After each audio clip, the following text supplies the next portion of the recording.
should be addressed through the chair. So we will now begin with Mr. Dubey. You have 5 minutes for your opening remarks. Madam Chair and members of the committee, thank you for the invitation to appear today as the pre-budget consultation for the 2026 budget. My name is Akshay Dubey. I'm the CEO of CVW Sustainable Royalties, a company that's at the forefront of sustainable finance and innovation. We began as a clean technology innovator, developing a commercially ready, made-in-Canada solution to one of the oil sands sector's most persistent challenges, treating and managing tailings.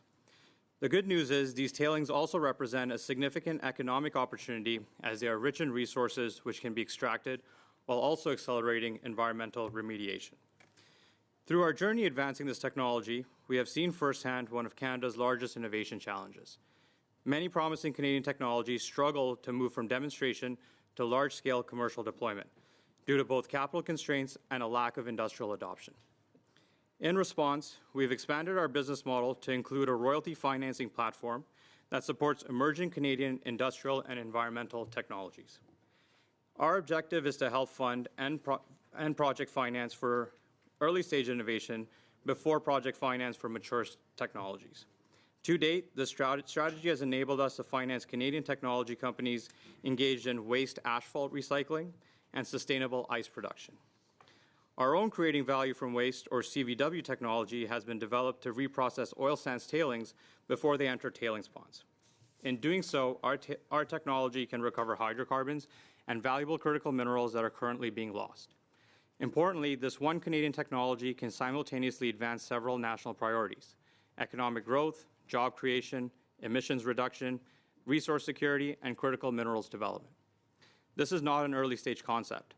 This is a commercially ready technology that has advanced through piloting, engineering, and technical validation with support of both levels of government.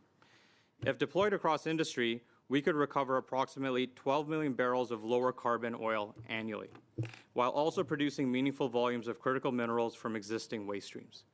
Industry-wide deployment would recover 24% of global zircon production, 8% of global titanium production, and 14% of rare earth production. These minerals have already been extracted from the ground. They're just not being recovered today. Collectively, recovering these minerals and hydrocarbons would add $48 billion to Canada's GDP and over 144,000 person-years of employment. The environmental case is equally strong. By processing tailings before they enter ponds, our technology can reduce fluid tailings and water volumes and help address long-term liabilities. CVW can also prevent methane emissions at the source by recovering solvent before it degrades in tailings, thus reducing methane emissions by 90% from the single largest area source of methane emissions in the country. Industry-wide deployment would reduce CO2 equivalent emissions by 3 million tons annually, contributing 1/3 to the methane emissions reductions targeted in the Canada-Alberta Methane Equivalency Agreement referenced in the MOU. To unlock these benefits, we're proposing 3 key recommendations for the 2026 budget.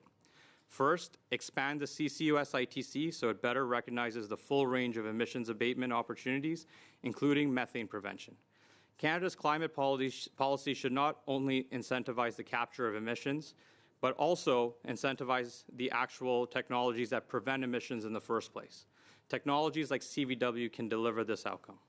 Second, broaden the clean tech manufacturing ITC to include mine waste and tailings reprocessing, as these are bona fide representations of clean technology and the circular economy, which we believe should be incentivized through this ITC.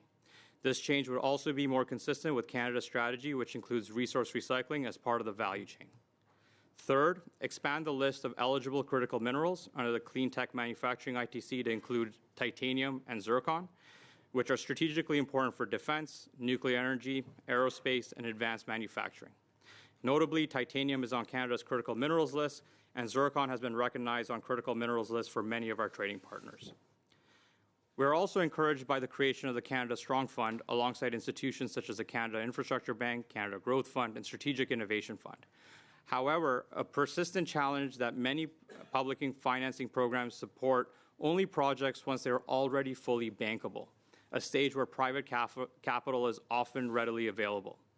In our view, Canada's greatest financing gap exists earlier in the commercialization cycle, where technologies need catalytic capital to move from demonstration to first-of-a-kind commercial deployment. This is where flexible capital is needed and where these pools of capital should be focused. In closing, the 2026 budget represents an opportunity to strengthen Canada's long-term economic competitiveness through targeted updates to the incentive framework, which will allow the deployment of commercial technology, innovation, and industrial capacity in Canada.